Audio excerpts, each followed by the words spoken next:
On a little run here, 5-0 on best bets, 4-1 on early week looks going back to week 11. Let's keep the momentum rolling. Yep. So I did just remember it was Devin A-Chain who scored that other first touchdown. So let me just finish that thought there. Yeah, A-Chain and Warren on that one. So yeah, pretty nice little run here. Best bets are looking good. Titans plus 4.5 is actually what's going to start us off this week. And it's a bit of an interesting one. I know it's the Titans. It's plus 4.5. Huge probability here, though. Huge edge. Sometimes this means there's something the model hasn't totally factored in early week predictions, and it will adjust with the midweek real-time updates. However, sometimes it just means it's a very good spot by the model, and it's one that we saw a couple weeks ago with Cleveland, with the Browns in Shedeur Sanders' first start. It was about 62 or 63% probability, I believe. We said, we acknowledged it, but we said we're going to hold off given that it was his first start. Ended up cashing anyway. Panned out versus the Raiders, kind of further proving the point that we're going to talk about here is that bad teams can almost always cover against other bad teams. It's worth noting that this is plus 3.5 at almost even money on FanDuel. So partly why we are seeing such a high probability here is that we're getting the extra point. It's outside of another key number, so you're getting a little bit wider of a buffer. And honestly, there's not a lot of things that 4.5 would cover that 3.5 would not. Except for basically just the plus 4 points, which isn't the most common final score. So could be worth a look at the plus 3.5 and the almost even money. Our final projected score is within a field goal. So that would technically cash, just it's going to be at a lower probability, probably somewhere around 54, 56%, if I were to guess. So over under in this game is 33.5, might be the lowest we've seen all year, which, implies a long day for both of these offenses. The Titans are bad. We know this, cruising for the number one pick again, just one win this season. And it took every little bit of miracle magic to get it against the Cardinals. Ironically, the game that cost me my survivor run, but they've shown some stuff, to simplify it. They've shown a little bit of things, especially lately. Lost by 3 to the Texans and their elite defense. They hung in there with 6 points versus Seattle as 2 touchdown underdogs in that game. Both of those are in the past 3 weeks. I don't know if it's there's a lot to take away from that as like a Titans changing attitudes or anything, but they're hanging in there against very good defenses, and that's kind of something we're seeing here again. They're getting a very good defense. The worst overall team of those 3 out of the Seahawks, Texans, and Browns here. This would be the worst opponent of the 3 they face. I think that's objectively correct. And these Browns put up 8 points this past week versus the 49ers. So the Shedeur Sanders Browns look like there's something going on there. Maybe positively, they crushed the Raiders, but only 8 points this past week. It's not like they're looking like an entirely transformed franchise or anything.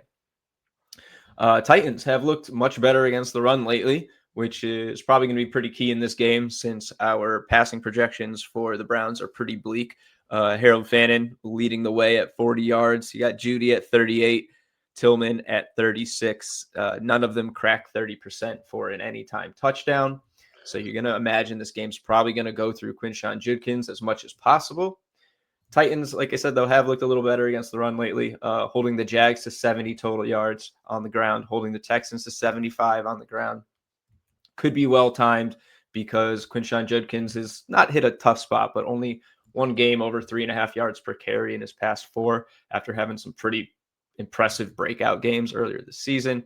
Only a couple touchdowns. I think they came in the same game, I believe. Over the past 5 weeks. So not exactly the output that you would like to see for a team coming into what should be a very good matchup on paper against the Titans rushing defense. Until recently, very exploitable on the ground. Titans offense, not a lot to write home about. It's a really bad backfield, a really uninspiring wide receiver core. Even with Calvin Ridley here, it was just not a wide receiver room that you're like, these are guys who are going to put up points. These are 100-yard ceiling guys. Just not the case. Kamiri DK might have better production on kick returns that he does as an offensive pass catcher in this in the current form of this team. So, Yeah, going to be a long day for both teams, but I think you have a couple paths here for the Titans to actually cover in this, given the situation, if anything. Yeah, look. I think the Titans are terrible. I think the Browns are very bad, and I think the only hope of them avoiding terrible was a Shador Sanders breakout that doesn't appear to be coming. I was looking through this because I had Red Zone on most of the day on this weekend, and just the Browns had one scoring drive in that 26-8 loss. I was like, how did they even get in position? Because anytime I checked in with that game, they were nowhere near scoring range. They ran the ball 1, 2, 3, 4, 5, 6, 7, 8, 9 consecutive times. And then a 34-yard touchdown pass where I'm assuming the box was entirely loaded because they just ran the ball 9 consecutive times. Like they aren't exactly opening the playbook up with Shador Sanders. It hasn't really gone well. If you are an emotional narrative driven better, like I can be from time to time, I look for spots that might potentially get somebody up. Cam Ward versus Shador Sanders. How does the number one pick approach that game? Is he a little more juiced up against a guy from his draft class that fell super far that people thought maybe should have gone first overall in the draft? And clearly NFL teams didn't feel the same way. I would be interested in backing Cam Ward in this type of spot. Catching 4.5 points, that is something I think for the first time in months will probably get him in the locker room a little juiced up for it. And like you said, bad teams can cover against bad teams all the time. This game qualifies with both. Yeah, Cam Ward. I like a little Cam Ward, Tyjae Spears connection in this. Tyjae Spears has been go-to as a pass catcher out of the backfield. He's hit his over on receiving yards every single game since his first game back from injury. He's got value in our model to score a pair, 5.9%, but plus 4,000 on Bet365. And like, there's no reason a running back couldn't score a pair of touchdowns down in the red zone.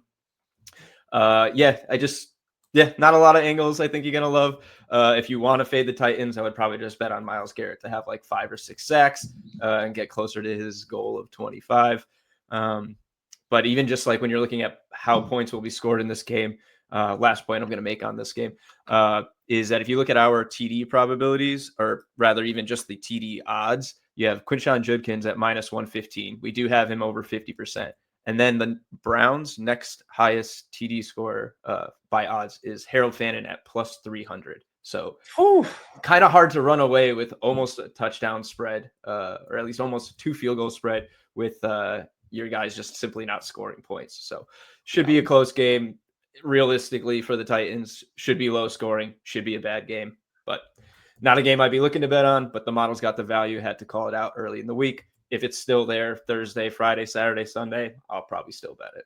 Yeah. Not going to jump on it now, though. No reason. No. Those sometimes the ugliest games are the games you get the most value, and catch 4.5 with Cam Ward against Shador Sanders. I think that's something that qualifies. Next up is, I think they've become my favorite team to bet this year. It feels like they're in our models projections every single week, showing value compared to where the sports books mark them. It's the Bears plus 6.5. This is a rivalry game against the Packers, but good Lord, the Packers have not been lighting it up lately. This is a game with divisional title implications, of course, but you're giving us almost a touchdown for the team atop the division right now. I don't get this line, Dave. I don't. This is like the third time I think we've said this with the Bears. We said it last week with the Eagles. The Dimers model didn't have any value, but we said, we're like, I don't understand why they would be this much of an underdog with the way they're playing, the way the other team is playing. And we're seeing it again. Yeah, I get it. It's a division game. It's in Green Bay. The Packers defense is very, very good, but like the Bears just keep finding ways to win. They're finding ways to hang in the games that they're not, which are very rare. The Bears feel like they're coming off the bigger upset, have to be riding with all the momentum. I think it's just such a really interesting number for me. And it's one that I love here for the Bears. The model loves it with a high value spot, 5% edge, minus 108, good odds on the spread here. Bears, the whole thing just sets up for an all-timer. Playoff atmosphere here. Winner is going to move into first in the division. Because the Bears will drop to that'll be a half game difference for the Bears if they lose, but a 1.5 game advantage if they win.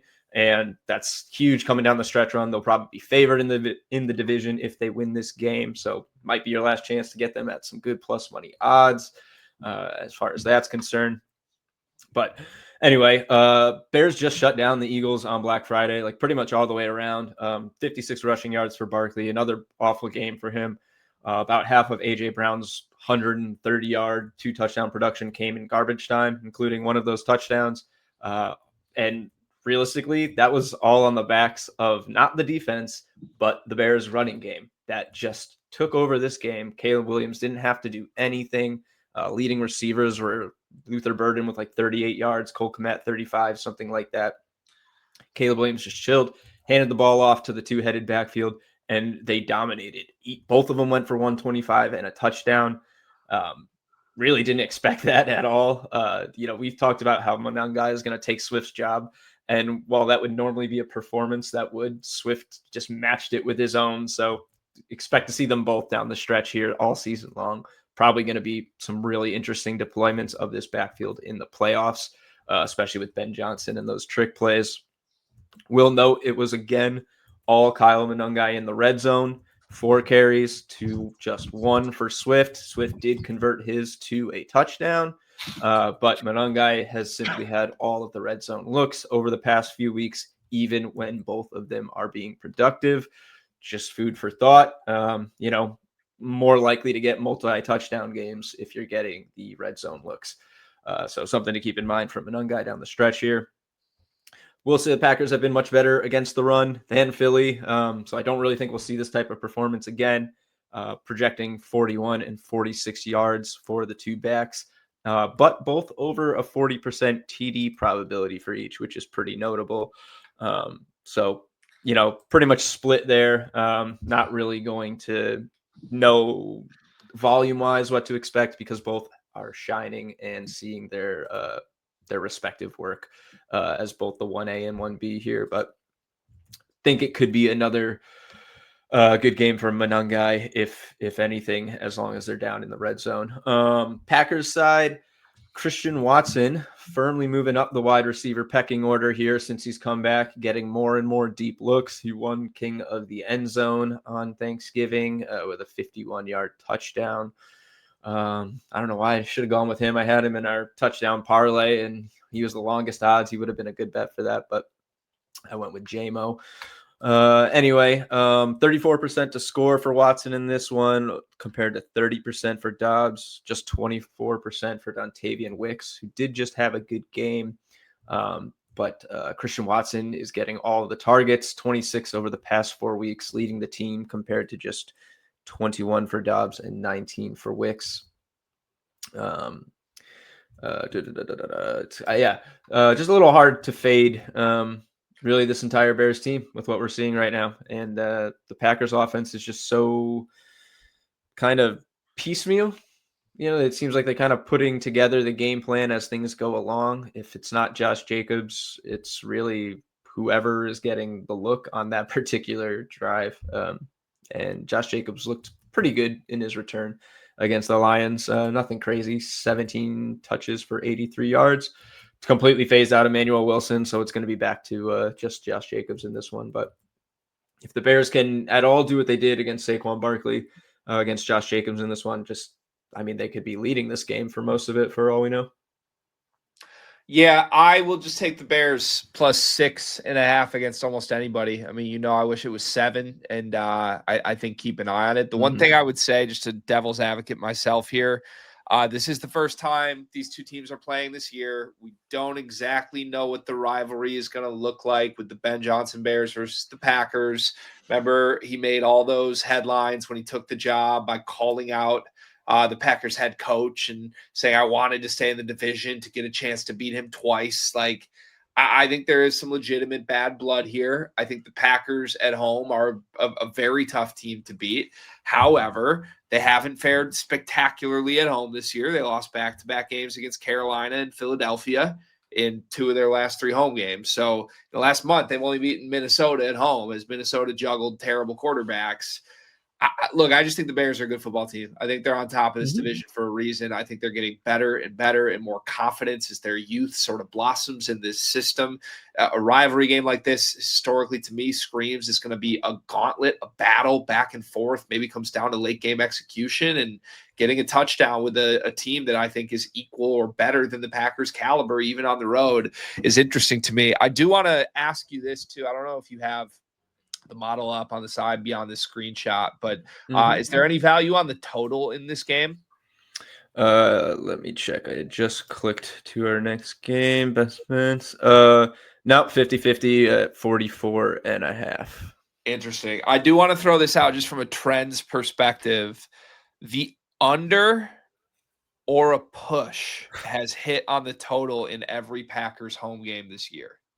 5 Interesting. unders and 1 push, 0 overs in 6 home games. So for me, mentally, I think the game script here is a low scoring dog rivalry game, probably in cold weather. I lean to the Bears and I lean to the under personally here. Nice. Interesting look there. You were spot on with the trend last week. I mean, I said I was fading it, the Chiefs Cowboys magic trend. You held strong and it was correct. So I think Greg's got the hot hand for the trends right now. So it's something to look at for sure. All right, and our Maybe. last pick here Yeah. is the team the Bears just went toe to toe with for their statement victory. Philly -2.5, a bounce back spot against the Chargers. I already love this spot under a field goal. High probability, good edge here as well. What do you see, Dave? Yeah, I agree. We don't see a lot of Eagles value in the model, partly because the model tends to lean underdog spread value a little bit more often than not, and just not a team. You know, the more publicly bet teams, I think sometimes you don't see them as often because the odds aren't as favorable and hence no value. However, we've got them here, and normally not a team I would want to be tailing right now. I wouldn't really want a piece of the Eagles after we've seen the last couple of weeks, but situationally, I don't think this spot could be much better for them unless they were playing an outright terrible team. But the Chargers have known struggles. They have plenty of issues. Their defense is probably the only reason that they're not 500 or worse right now.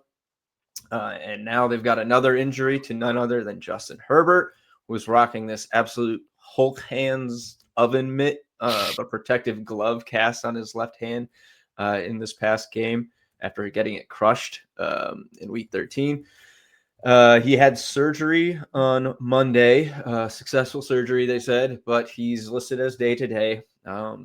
Probably going to play. I feel like if they let him play in that game against the Raiders with an oven mitt on his hand, and now he's had surgery to fix the issue, and probably will wear a similar protective cast. I would imagine he's going to play if they didn't feel the need to take him out versus the Raiders, but it was like seriously impacting his game. I mean, he went 15 for 20, 151 passing yards, somehow got 2 passing touchdowns in that mix, but just not really a good thing for the Chargers. They're up against a defense that has, for the most part, been very good this season, been a bit more exploitable against the run lately, especially last week. Obviously, it's going to skew any per game stats you look at. So keep that in mind if you're doing any research. But just a bounce back spot that the Eagles need, and now an injury to the starting quarterback of a team that's got so many injuries on the offensive line that has had Herbert running for his life all season.